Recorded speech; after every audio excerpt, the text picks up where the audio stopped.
स्वागत है आप सभी का एनएफ न्यूज पर। मैं हूं आपके साथ रोहित। नवरात्रि समाप्त हुआ, विजयादशमी का पर्व भी हो गया। ऐसे में इस नवरात्रि के दौरान देश में तमाम कुछ देखने को मिला और कई जगह हिंसा करने की भी कोशिश की गई। बरेली में पूरी प्लानिंग थी लेकिन प्लान फेल हुआ। तो सोशल मीडिया पर कुछ ऐसे बयान तैर रहे हैं जो अब चर्चा का विषय है और पूछा जा रहा है कि क्या मोदी और योगी को हटाने के लिए पूरी प्लानिंग जो बरेली में थी वो फेल हो गई, इसीलिए अब फिर से उकसाया जा रहा है। कौन बातें कर रहा है ऐसी, इसी पर चर्चा करेंगे। मेरे साथ है वरिष्ठ पत्रकार पंकज प्रसून। पंकज जी, सबसे पहला सवाल यही, क्या बरेली में जो कुछ भी साजिश रची गई थी वो केंद्र से लेकर यूपी सरकार तक को बदनाम करने की प्लानिंग थी? रोहित, मैंने पहले भी एक वीडियो में बताया था और आज फिर से बता रहा हूं। ये जो आई लव मोहम्मद वाला कैंपेन था ना, ये नवरात्रि के पहले शुरू हुआ और दशहरे के बाद बंद हो जाना है। एक आध दो छिटपुट घटनाओं के बाद ये बंद हो जाएगा, क्योंकि ये पूरी की पूरी प्लानिंग नवरात्रा के दौरान ये डिस्टर्ब करने की प्लानिंग थी। आपने देखा होगा, कानपुर है वो शहर शहर फैलता है, फिर अचानक कुछ लोग हैं जो कोऑर्डिनेटेड रूप से आई लव मोहम्मद के बहाने शहर दर शहर हिंसा फैलाने की कोशिश करते हैं। इस नवरात्र में जब पूरा हिंदू समाज मां की आराधना में लीन था, उसी वक्त एक तबका ऐसा था जो किसी भी तरह से आहत करो, किसी भी तरह से समाज को डिस्टर्ब करो, ताकि बदनामी जो है वो यूपी सरकार या फिर केंद्र सरकार पर आए। आप देखिए गौर से, ऐसा तो नहीं है कि मोहम्मद साहब को प्यार करने वाले तो कर्नाटका में भी होंगे, तेलंगाना में भी होंगे, झारखंड में भी होंगे, लेकिन ये विशेष तौर पर उन राज्यों में ये ज्यादा हंगामा हुआ जहां बीजेपी की सरकारें हैं। उत्तर प्रदेश में सबसे ज्यादा हंगामा हुआ, उत्तराखंड में हंगामा हुआ। आप जरा सोच सकते हैं कि आई लव मोहम्मद का कोई भी कैंपेन हिमाचल में क्यों नहीं हुआ, कर्नाटक में क्यों नहीं हुआ, तेलंगाना में क्यों नहीं हुआ, तमिलनाडु में क्यों नहीं हुआ? आपने सोचा इस बात को? क्योंकि प्लान ही ये था कि किसी भी तरह सरकार के माथे पर यह ठप्पा लगाया जाए कि ये हिंदू मुस्लिम कर रही है सरकार, और देखिए बहुत खराब सरकार है, ये भेदभाव करती है, तो मुसलमानों तुम्हें सड़क पर उतरना है। ये प्लानिंग थी पूरी। और मैं दावे के साथ कह सकता हूं, इस प्लानिंग के पीछे सोशल मीडिया पे पैसे जो खर्च किए गए उसका एक बार मनी ट्रेल हो जाए कि कहां से पैसे आए, किसने दिए, कौन सा ये कैंपेन चला रहा था। तो हम पैगंबर मोहम्मद साहब से उपजा प्यार ये नवरात्रा में शुरू होकर दशहरे पर खत्म नहीं होता, ये हमेशा के लिए है। लेकिन हंगामा इस वक्त हुआ। लेकिन पंकज जी, हंगामा आपने हुआ, एक और बात गौर नहीं किया होगा जी, आपने एक और बात गौर नहीं किया होगा कि इसी दौरान कुछ ऐसे तबके थे जो जानबूझकर मां दुर्गा के बारे में आपत्तिजनक शब्द कर रहे थे, जो महिषासुर दिन मना रहे थे, जेएनयू में बवाल कर रहे थे। ये सारे एक ही तरह की ताकतें हैं। और हर तीज त्योहार पे जो भी हिंदू मनाते हैं, रामनवमी हो, अभी तो दीपावली में पॉल्यूशन वाला ब्रिगेड आने वाला है। मतलब कि रूस यूक्रेन युद्ध में इतना मारकाट बमबारी हो रही है, गाजा में इतने बम पटके जा रहे हैं, जरा भी ओजोन लेयर में छेद नहीं हुआ। बस भारत के हिंदू पटाखे फोड़ दें, फिर देखिए कैसे ओजोन लेयर में छेद होता है। पंकज जी, बरेली में जो कुछ भी हुआ उसके बाद पुलिस ने जो कार्रवाई की सबने देखा, फिर बयान आने शुरू होते हैं। जैसे मैं जिक्र करूं मौलाना सज्जाद नोमानी के बयान को कि तब्दीली में देरी क्यों हो रही है, कब तक खड़े होकर देखते रहेंगे। क्या ये बयान असल में ये दर्शाते हैं कि तख्ता पलट के लिए ही उकसाया जा रहा है? ये आज से नहीं, इस देश के मुसलमानों के मन में बड़े दिनों से ये अरमान है कि मोदी योगी को पलट देना है और किसी भी तरह से पलट देना है।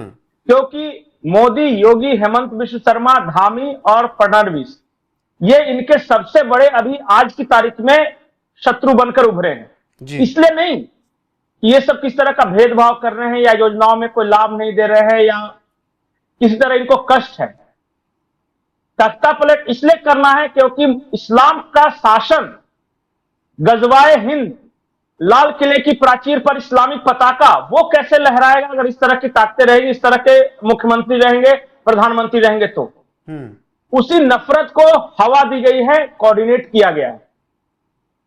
और ये मौलाना तौकीर रजा, ये सज्जाद नोमानी, इन सबके पॉलिटिकल एम्बिशंस हैं, ये हर कोई जानता है। नहीं, तौकीर रजा ने बहुत पहले कह दिया था पहले कि मुसलमान बच्चों का खून उबाल मार रहा है, बस उनको थाम रखा है। जिस दिन लगाम छोड़ दी फिर कोई संभाल नहीं पाएगा। नहीं तो थाम क्यों रखा है, कर दें। 2 बार कोशिश की ना, एक बार पहले बरेली में जब इनके भतीजे के अतिक्रमण को हटाया गया था, एक बार अभी कोशिश की। और अगर खून उबाल मार रहा है तो और आ जाए, कोई दिक्कत नहीं है। ये एक चीज इन लोग के दिमाग में सेट नहीं हो रहा है, वो सॉफ्टवेयर, और वो सेट करना है। सॉफ्टवेयर ये है कि पहले ये डरा धमकाकर अपनी बातें मनवा लेते थे, अब वो तरीका काम नहीं कर रहा। क्यों अब वो तरीका काम नहीं कर रहा? वे स्वीकार ही नहीं पा रहे। पहले क्या है ना कि किसी भी नेता को बोल दिया कि हजारों मुसलमान सड़कों पर उतार देंगे तो सामने वाले को भी वोट बैंक को दिखाना था कि मेरा वोट बैंक है, नाराज हो जाएगा। अब स्पष्ट है कि ये वोट बैंक है ही नहीं।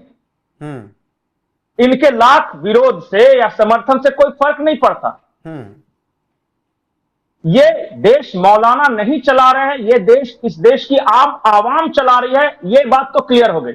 इस भ्रम को तो मोदी योगी के शासन ने तोड़ दिया कि ये 4 जो इस्लाम की ठेकेदारी करने बैठते थे अलग अलग मस्जिदों में, इनकी 2 कौड़े की इज्जत नहीं रह गई। और इसलिए ये बड़ी बड़ी बातें कर रहे हैं कि थाम रखा है तो खून खोल रहा है। आ जाओ सामने, क्या दिक्कत है?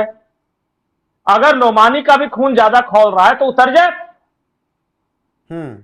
बार बार योगी जी बोल रहे हैं if you are bad I am your dad, पर ये समझ नहीं पा रहे हैं अगर तुम बुरे हो तो मैं तुम्हारा बाप हूं। बिल्कुल। और ये बात जितनी जल्दी दिमाग में हटा ले उतना बेहतर। और आज भी अभी भी अगर किसी का खून उबाल मार रहा है तो आ जाए। 2014 से जब से ही सत्ता में आए, बीजेपी आई, प्रधानमंत्री नरेंद्र मोदी बने, तब से त्योहारों पर, 30 त्योहारों पर इस तरीके के हम बवाल देखते हैं। हर हिंदू त्योहार पे, हर हिंदू त्योहार पे बवाल है।